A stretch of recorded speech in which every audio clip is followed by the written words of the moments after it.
ዮሐንስ ወንጌል ምዕራፍ 10 ቁጥር 27 በጎቼ ድምፄን ይሰማሉ፣ እኔም አውቃቸዋለሁ፣ ይከተሉኛል፣ እኔም የዘላለምን ሕይወት እሰጣቸዋለሁ፣ ለዘላለም አይጠፉም፣ ከእጄ ማንም አይነጥቃቸውም። ኢየሱስ ራሱን እረኛ አማኞችን ደግሞ በጎቼ ብሎ አድሬስ ያረግታ ያላችሁ ማንም ከእጄ አይነጥቃቸውም ድምፄን ይሰማሉ ሲል ኢተርናል ሴኪዩሪቲ እየሰጠን ነው። የዘላለም ዋስትና ያለው በእግዚአብሔር እረኝነት ክልል ውስጥ በመግባት ነው። የእግዚአብሔር ድምፅ ብሎ ኢየሱስ የሚናገረው ምንድን ነው ብትሉኝ፣ አንደኛ ቃሉን ነው።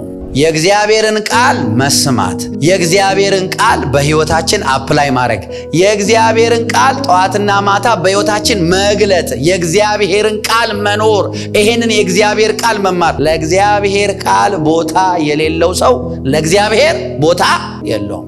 ከጠዋት እስከ ማታ እግዚአብሔርን እወደዋለሁ እያለ ሊነግራችሁ ይችላል። ውሸቱን። ኢየሱስ ምን አለ? በጎቼ ድምፄን ይሰማሉ፣ ቃሌን ይሰማሉ ማለቱ ነው። He's not talking about dreams. He's not talking about visions. He's not talking about prophecy. The ultimate, clear, unedited voice of God is the word of God. እግዚአብሔር በትንቢት ይናገራል። አዎ። በህልም ይናገራል። አዎ። በራእይ ይናገራል። አዎ።